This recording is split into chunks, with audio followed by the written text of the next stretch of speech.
Assalamualaikum warahmatullahi wabarakatuh. Perkenalkan, nama saya Muhammad Aziz Amrozi, calon guru penggerak angkatan 7 dari Kabupaten Kediri. Pada kesempatan ini, saya akan mencoba mendemonstrasikan modul 1.4 mengenai budaya positif, yakni penerapan segitiga restitusi. Apakah itu restitusi? Restitusi adalah proses menciptakan kondisi bagi murid untuk memperbaiki kesalahan mereka, sehingga mereka bisa kembali pada kelompok mereka dengan karakter yang lebih kuat.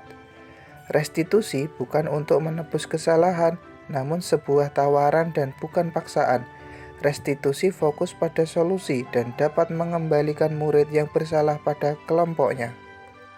Tahapan segitiga restitusi. Terdapat 3 tahap dalam segitiga restitusi. Yang pertama, menstabilkan identitas. 2, validasi tindakan yang salah. 3, menanyakan keyakinan. Langkah ini digambarkan dalam bentuk segitiga. Langkah pertama, jika anak berbuat salah, maka ada kebutuhan dasar mereka yang tidak terpenuhi. Langkah kedua, kita harus memahami kebutuhan dasar yang mendasari tindakan anak berbuat kesalahan. Dan yang terakhir, langkah ketiga, teori kontrol menyatakan bahwa kita pada dasarnya termotivasi secara internal. Penting menanyakan pada anak tentang kehidupan yang dia inginkan. Berikut skenario kasus 1. Pada hari Rabu, Diki bangun kesiangan dan bergegas berangkat ke sekolah. Dia pun akhirnya terlambat masuk sekolah karena datang pukul 07.25 waktu Indonesia Barat. Kemudian sesampainya di sekolah, Diki disuruh pulang karena seharusnya siswa harus masuk sekolah pada jam 07.10 dengan nada lesuh dan meminta maaf serta menceritakan kenapa dia bisa datang terlambat. Namun security tidak mau tahu. Diki pun berusaha tetap mau masuk sekolah dengan berusaha meyakinkan security.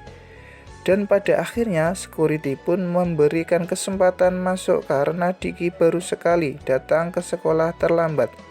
Namun security menyuruhnya masuk untuk menemui guru BK untuk meminta izin apakah diperbolehkan mengikuti pelajaran di kelas. Diki pun segera ke ruang BK dan menemui guru BK untuk meminta izin mengikuti pelajaran di kelas. Mari kita lihat video berikut ini. Diki tahu kenapa Bapak panggil? Tidak tahu, Pak. Bapak mau tanya, tadi Diki berangkat ke sekolah dari rumah jam berapa? Tadi saya berangkat dari rumah jam 7:10, Pak. Diki tahu keyakinan sekolah tentang peraturan masuk sekolah kita itu jam berapa? Tahu, Pak. Jam 7:10.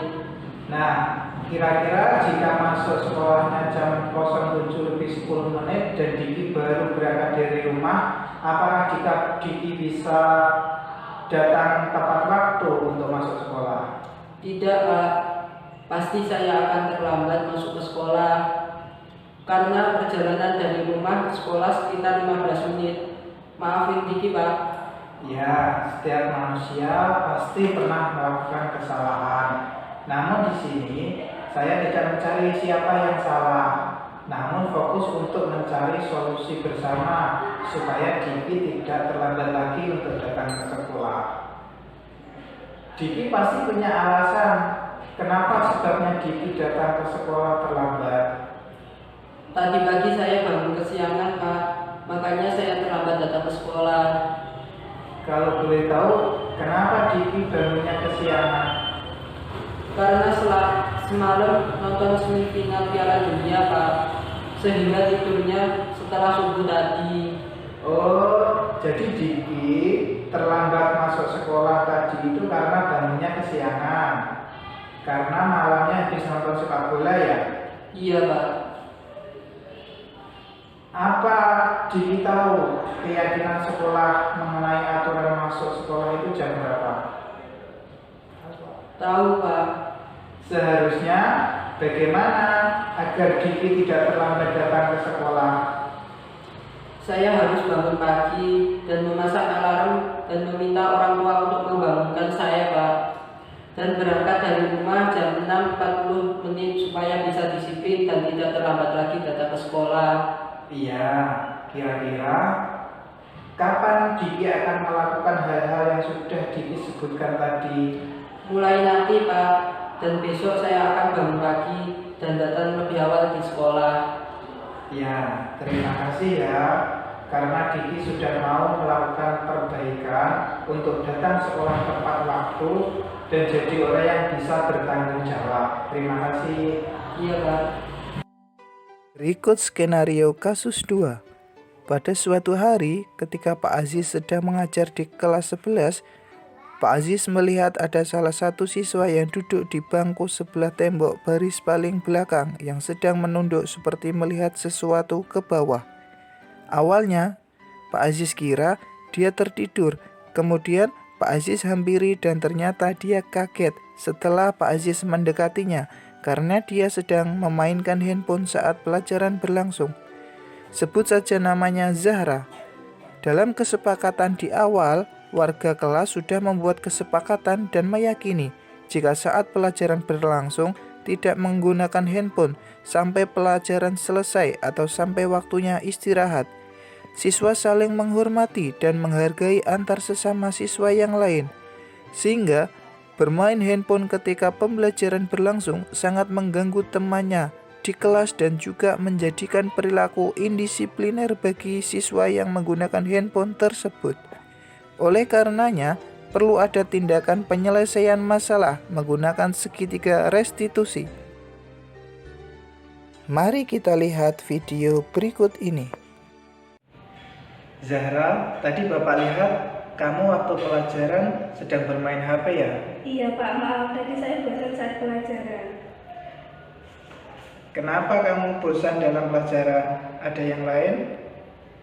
Saya sebenarnya juga tidak bermaksud main HP Pak, Tapi apa Zahra? tapi saya bosan dan tidak mengerti pelajaran. Apakah kamu tahu kalau hal itu adalah salah? Saya minta maaf Pak, saya salah. Baiklah, Bapak di sini bukan untuk mencari siapa yang salah. Namun di sini untuk mencari penyelesaian bersama tentang apa yang bisa kita lakukan untuk memperbaiki situasi ini. Pasti seru ya bermain HP ketika pelajaran itu. Iya Pak. Ya, Bapak bisa lihat tadi kamu merasa senang melakukannya karena kamu merasa tidak bosan lagi. Namun yang kamu lakukan itu adalah tindakan yang merugikan diri sendiri dan orang lain. Iya Pak, maaf. Ya, sekarang mari kita bicara tentang keyakinan kelas. Apa yang kita percaya dan mana yang belum kamu tunjukkan. Kita harus saling menghormati Pak. Ya, kita harus saling menghormati, betul sekali. Kamu masih ingat kan tentang keyakinan kelas? Kita kembali saat kamu bermain HP tadi. Apakah ketika kamu bermain HP tadi kamu sudah menghormati orang lain dan Bapak guru yang mengajarmu? Tidak Pak. Tapi kenapa kamu tadi bermain HP untuk mencari kesenangan dan mengusir kebosanan? Menurut Bapak ada cara yang lain untuk mendapatkan rasa senang itu. Iya Pak. Nah, sekarang mari kita selalu mengindahkan keyakinan kelas itu.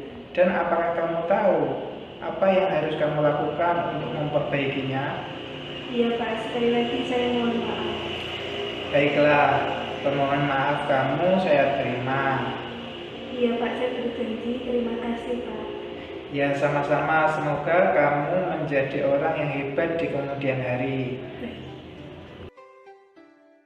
Demikianlah demonstrasi kontekstual yang saya buat mengenai modul 1.4 budaya positif.